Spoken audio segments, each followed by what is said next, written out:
Today, I'm going to find out if beating Plants vs. Zombies without using sunflowers or sunshrooms is even possible. Without them, I have to rely entirely on the sun that falls from the sky.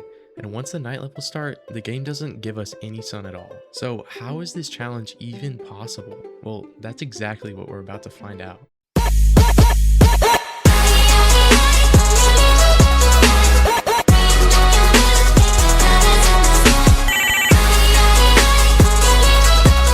In 1-1, the only plant we have is Pea Shooter, but that's not really a problem. We can just spam them and easily beat the level. After beating 1-1, the game gives us the Sunflower, but we're never going to use it because, well, that's the challenge. At the start of 1-2, the game really wants us to plant sunflowers, and it actually pauses the level until we do. Luckily, this works in our favor because sun still falls from the sky during this tutorial, so we can get some extra sun before the level actually begins. The funny thing about this level is, you only need one Pea Shooter in each lane to beat this level, so it's pretty easy. After 1-2, we unlock the Cherry Bomb. Cherry Bomb is a good plant in the base game, but it kinda sucks for this challenge. Cherry Bomb costs 150 sun, and since we're broke, we just don't have that kind of money. It's just smarter to spend sun on Pea Shooters instead. This level also introduces Conehead zombies, which means we need at least 2 Pea Shooters in every lane. Even without any sunflowers, this level is still super easy. After 1-3, we unlock the Walnut. Since it only costs 150 sun, it could be really useful later for stalling zombies. This is the first level with all 5 lanes, so I came up with a new strategy.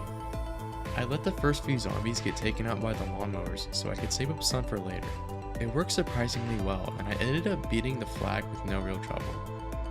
In 1-5, we're introduced to Crazy Dave, and since we just unlocked the shovel, he teaches us how to use it by making us murder our fellow plants. Then he shows us his nuts, and it's time for Walnut Bowling.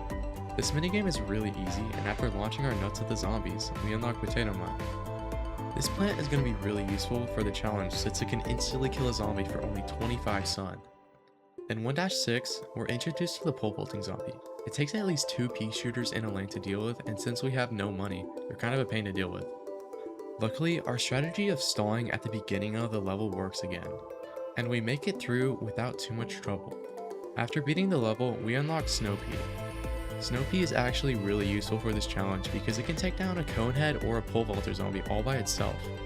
Since it only costs 175 sun instead of the 200 sun you'd spend on 2 Pea Shooters, we're saving sun by using it.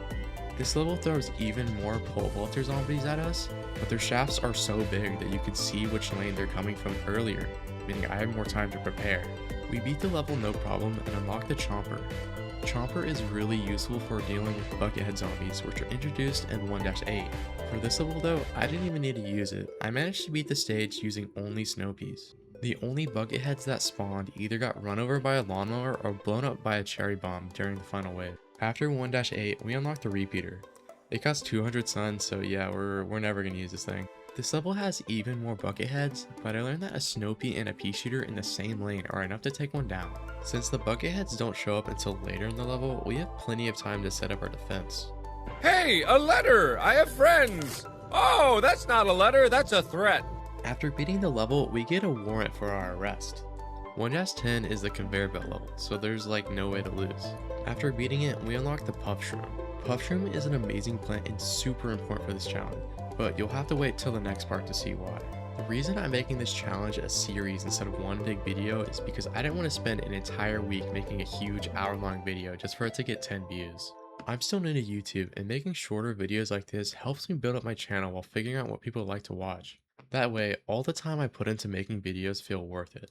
If you enjoyed the video and want to support me, leaving a like and subscribing would really help out. Part 2 will be coming soon, so subscribe if you don't want to miss it. Thanks for watching.